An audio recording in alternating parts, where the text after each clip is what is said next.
हमारे पास अब कुछ ऐसे सवाल हैं जिसमें अपॉन यानी बटा भी लगा हुआ है, साथ में गुना या प्लस या माइनस भी लगा हुआ है। तो इसको कैसे हल करते हैं, चलिए हम लोग एक एक करके सीखते हैं इसको कैसे हल करना है। तो सबसे पहला सवाल है हमारे पास ये। तो बच्चों देखिए, ये जो सवाल है और ये जो सवाल है आपको देखने में तो एक जैसे लग रहे होंगे, क्योंकि यहाँ देखिए p/2 प्लस इक्वल टू 8 है, यहाँ पर भी p+2/2 = 8 है। पर ये दोनों जो सवाल है ये दोनों अलग हैं और दोनों के आंसर भी अलग आएंगे।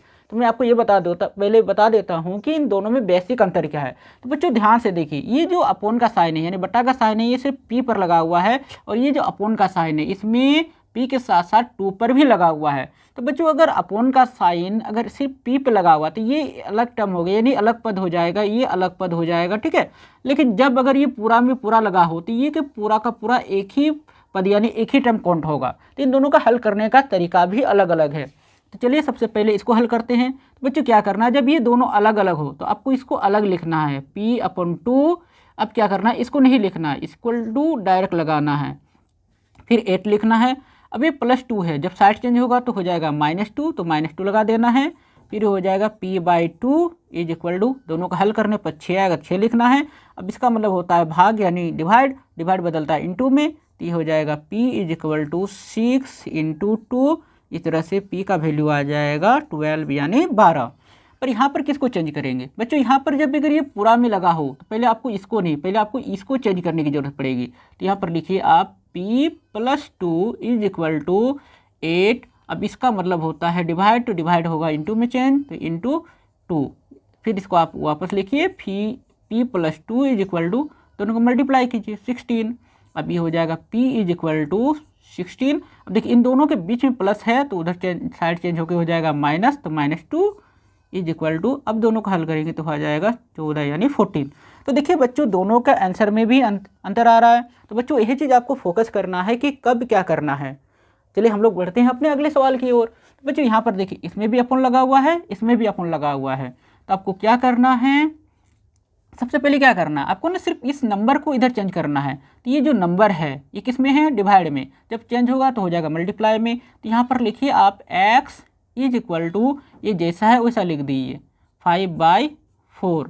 अब क्या करना है, ये जो नीचे वाला नंबर है वो ऊपर वाले नंबर के साथ इंटू हो जाएगा, तो बस यहाँ ऊपर वाले नंबर के साथ आप इंटू कर दीजिए। अब यहाँ पर लिखे x = दोनों को गुना कर दीजिए तो हो जाएगा 15, और नीचे 4 है तो लगा दिए 4। यही है आपका आंसर।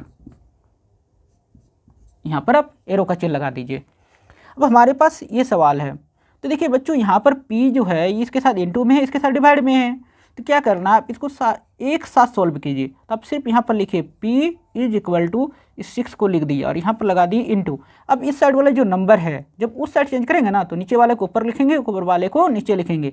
तो नीचे 10 है तो ऊपर 10 लिख दीजिए, और ये जो ऊपर है उसे आप नीचे लगा दीजिए। अब यहाँ लिखिए p = 3 से ये 2 बार में कट हो जाएगा तो 2। अब इन दोनों का मल्टीप्लाई कर दी, ये हो जाएगा 20। यही है आपका आंसर। यहाँ पर आप एरोस का चिन्ह लगा दीजिए। फिर बच्चों यहाँ पर क्या करना है, देखिए यहाँ पर आपका है 2q - 6 = में 0 है। हमारे पास जितने सारे सवाल अभी तक आए हैं किसी में 0 नहीं था। अब जब 0 हो तो क्या करेंगे, तो बच्चों एक चीज़ कर लेना है, जब 0 हो ना तो सिर्फ इसको देखना है कि ये क्या है, ये -6 है। जब ये -6 इस साइड जाएगा तो क्या होगा, +6। तो सिर्फ इस -6 को +6 लिखेंगे, 0 को अब लिखने की ज़रूरत नहीं है।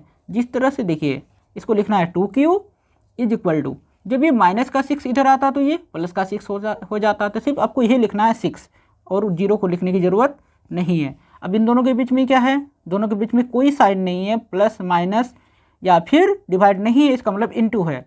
तो इनटू चेंज होता है डिवाइड में, तो लिखिए q = 6। डिवाइड को लिखा जाता है बाई के फॉर्म में, तो बाई 2। अब वापस क्या करना है, q = 2 × 1 = 2, 2 × 3 = 6।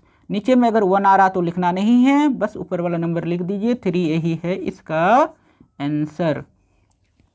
आगे वाला देख लेते हैं। अब हमारे पास है k/4 = -2। तो बच्चों इसके लिए क्या करना है, देखिए इसका मतलब होता है अपॉन यानी डिवाइड, और डिवाइड चला जाता है मल्टीप्लाई में। तो ये हो जाएगा k = -2 × 4। ये हो जाएगा k = 2 4 जा 8। अगर -1 जगह है तो माइनस लगा देना है, इसलिए इसका आंसर हो जाएगा k = -8।